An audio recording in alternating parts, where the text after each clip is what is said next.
তো আমি যদি সিঙ্গাপুর না যেতাম আজকে আমিও তোদের মতো সিঙ্গাপুর সম্পর্কে এই অন্ধকারে পড়ে থাকতাম, জানাস? তার মানে আমরা যা শুনছি যা বলছি তা কি সঠিক নয়? না, সঠিক নয়। হ্যাঁ, তবে তা ঠিক যে সিঙ্গাপুর একটি ফ্রি সেক্সের দেশ। তার মানে এই নয় যে একটা ছেলে আর একটা মেয়ে যেখানে সেখানে সেক্স করতে পারে। শুধু তাই নয়, ট্রেনে, বাসে কিংবা কোনো পাবলিক প্লেসে একটা অপরিচিত ছেলে একটা অপরিচিত মেয়ের হাতেও ধরতে পারে না। দোস্ত, আমার তো তোর কথা বিশ্বাস হচ্ছে না।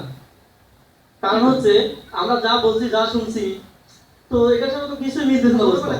এটা তো দেখ দোস্ত, তোরা যাদের কাছে এই কথাগুলি শুনছিস তারা কি কখনো সিঙ্গাপুরে গিয়েছে, না সেখানে ভ্রমণ না করছে? দোস্ত, আমি নিজে 8 বছর থাইকা নিজের চোখে দেখে শুনে তোদেরকে বলতেছি, আর তোরা আমার কথা বিশ্বাস করছিস না।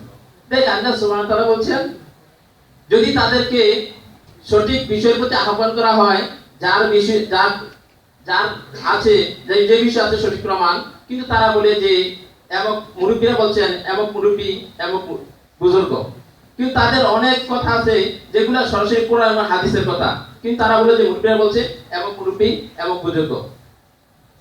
তো তুই তো দেখছিস সিঙ্গাপুর গিয়ে ভালোই কোরআন হাদিসের জ্ঞান অর্জন করিস তুই। দেখ দোস্ত, আমি কোরআনের একজন অতি ক্ষুদ্র ছাত্র মাত্র। তবে তোরা কোরআন শরীফ অর্থ সব পড়ছিস কিনা জানি না। আল্লাহ সুবহানাহু ওয়া তাআলা আমি সিঙ্গাপুরে যাওয়ার পর কোরআন এবং কিছু হাদিস পড়ার তৌফিক আমাকে দিয়েছেন। কোরআন এবং হাদিসের আলোকে আমি যেটা বুঝতে পারছি, সিঙ্গাপুরে এমন অনেক আইন আছে যেটা সরাসরি কোরআন এবং হাদিসের সাথে মিল আছে। দেখ, বাংলাদেশে শুধু আইন তৈরি করে রেখে দেওয়া হয়, তার প্রয়োগ করা হয় না। আর সিঙ্গাপুরে প্রত্যেকটা আইন পুঙ্খানুপুঙ্খানুভাবে প্রয়োগ করা হয়। দেখ, বাংলাদেশেও সিগারেট সম্পর্কে আইন আছে না? আছে। দেখ, আছে দোস্ত। মানুষ যেখানে সেখানে সিগারেট খাচ্ছে, তার অবশিষ্ট অংশ যেখানে সেখানে ফেলে দিচ্ছে, আইনের কোনো প্রয়োগ নাই। আর তুই সিঙ্গাপুরে গিয়ে নির্দিষ্ট স্থান ছাড়া এবং সিগারেটের অবশিষ্ট অংশটুকু যদি নির্ধারিত স্থান ছাড়া অন্য কোথাও ফেলে দেয়, দেখবি যে তোর পাশে বসে থাকা একজন পরিচিত ব্যক্তি সে তার সিগারেট বার করে বলবে, গিভ মি ইউর পারমিট। দেখ, পারমিট দিবি, 1 মাস পরে দেখবি তোর বেতন থেকে $300 নাই। তাই নাকি রে দোস্ত? জি। দেখ, এই আইনের এই সঠিক প্রয়োগ থাকার কারণে সিঙ্গাপুরে অন্যান্য দেশের থেকে অনেক কম অন্যায় কাজ সংঘটিত হয়। তাছাড়া দেখ, বাংলাদেশে যদি কেউ কাউকে হত্যা করে বা কোনো অন্যায় করে, দেখবি যে তার উকিল আদালত থেকে সে এত সুন্দর করে উপস্থাপন করে যে ওই দিন ওই ব্যক্তি দুনিয়াতে ছিল না, তার মানে ওই ব্যক্তি কাজটা করে নাই।